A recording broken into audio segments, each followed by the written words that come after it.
નમસ્કાર દર્શક મિત્રો, હું શ્વેતા કહાર હેડલાઇન ન્યૂઝમાં આપનું હાર્દિક સ્વાગત કરું છું। હવે નજર કરીએ દેશની 20 મોટી ખબરો પર। ઇટલીના પીએમ મેલોનીનો ડીપફેક વિડિયો, આરોપીએ એડલ્ટ ફિલ્મ સ્ટારના ચહેરા પર જ્યોર્જિયાનો ચહેરો લગાવ્યો, વડાપ્રધાને માંગ્યું વળતર। એસબીઆઈએ આજે ઇલેક્ટોરલ બોન્ડની તમામ વિગતો આપવી પડશે, સુપ્રીમ કોર્ટે 18 માર્ચે કહ્યું હતું। એસબીઆઈના ચેરમેન એફિડેવિટ આપીને જણાવે છે કે કોઈ માહિતી છુપાવી નથી। ભારતના સિલિકોન વેલી ગણાતા બેંગલુરુમાં પાણીની તંગી, 500 વર્ષમાં પહેલીવાર દુષ્કાળ જેવી દશા। ચૂંટણી પંચે ફરી બદલીનો ગંજીપો ચીપ્યો, ગુજરાત સહિત પંજાબ, ઓડિશા અને પશ્ચિમ બંગાળમાં અધિકારીઓના ટ્રાન્સફરના આદેશ। વેજ અને નોનવેજ ડિલિવરી બોય માટે અલગ ડ્રેસ નહીં, ઝોમેટોના સીઈઓએ કહ્યું, અલગ ડ્રેસના કારણે ભેદભાવ થઈ શકે, દરેકે લાલ ટી-શર્ટ પહેરશે।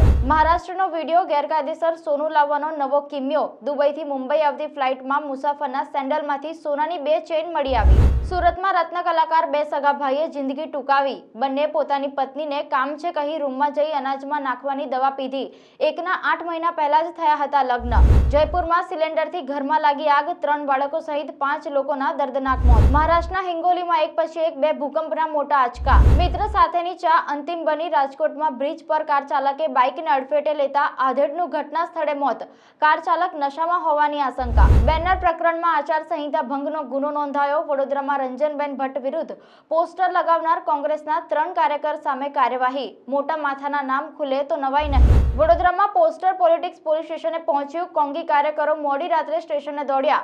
અમીબેને કહ્યું, ભાજપના ઇશારે લગાવાયા હોય। રંજનબેન બોલ્યા, આ છે કોંગ્રેસનું કામ। સ્કૂલો વેબસાઇટ પરથી ડાઉનલોડ કરી શકાશે। 31 માર્ચે યોજાનાર ગુજકેટ પરીક્ષાની હોલ ટિકિટ જાહેર, આચાર્યની સહી સિક્કા હોવા જરૂરી। સુરતના રાંદેર ઝોનમાંથી નકલી ઘીનું કારખાનું ઝડપાયું, 225 કિલો શંકાસ્પદ ઘીનો જથ્થો જપ્ત। સોનાનો ભાવ આજે ઓલ ટાઈમ હાઈ પર પહોંચ્યો, કોમોડિટી માર્કેટ ખુલ્યાની મિનિટમાં જ ભાવ ₹66,778 પ્રતિ 10 ગ્રામ પર પહોંચ્યો।